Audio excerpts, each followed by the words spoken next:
नाज़रीन, अवामी न्यूज़ में ख़बरनि जो सिलसिलो जारी है। इन वक्त असीं तव्हांखे मसू भुरगड़ी में ख़बर ॾींदा हलूं त मसू भुरगड़ी ऐं भरपासे जे इलाइक़नि में मुसलसल सावणी जी बरसात पवण करे सवें एकड़नि ते बीठल वोण, मिर्चनि, बसर, करेलनि, वाङणनि तोड़े बीठल फसलनि में तेज़ वसकारे खां पोइ अञा ताईं फसलनि मां पाणी निकाल न थी सघियो, जंहिं सबबि आबादगारनि जा ॿई हथ मथे ते अची विया आहिनि। इन हवाले सां अवामी न्यूज़ सां ॻाल्हाईंदे हिननि वधीक चयो आहे त इन साल बरसातूं तमामु घणी पवण करे जेको आहे मसू भुरगड़ी ऐं भरपासे जे इलाइक़नि में जेको आहे फसलूं सड़ी तबाह थी चुकियूं आहिनि।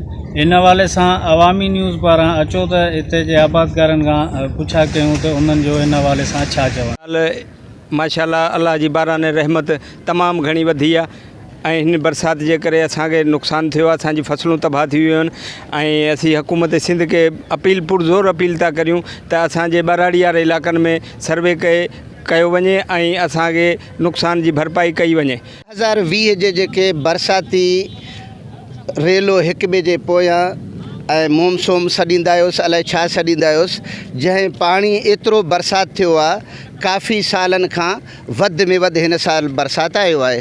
असां गुज़ारिश था करियूं हुकूमत पाकिस्तान ऐं ख़ुसूसन सिंध हुकूमत खे, सो ॿाराड़ी तालके हैदराबाद खे तमामु आफ़ात करार ॾेई करे हिन ग़रीब आवाम सां पूरो मदद कयो वञे ऐं आबादगारनि जी मदद सां इंशाअल्लाह अॻिते हली करे असांखे इहे ई ॿनिनि में वरी आबादी हणणो आहे, जंहिंजे लाइ अगरि हीअ असांजो छमाही फ़सुलु ख़तमु थी चुको आहे, अॻिते असां सां ताउन न कंदा त असां बि कमज़ोर थी करे फ़सुलु अॻिते न उपाए सघंदासीं।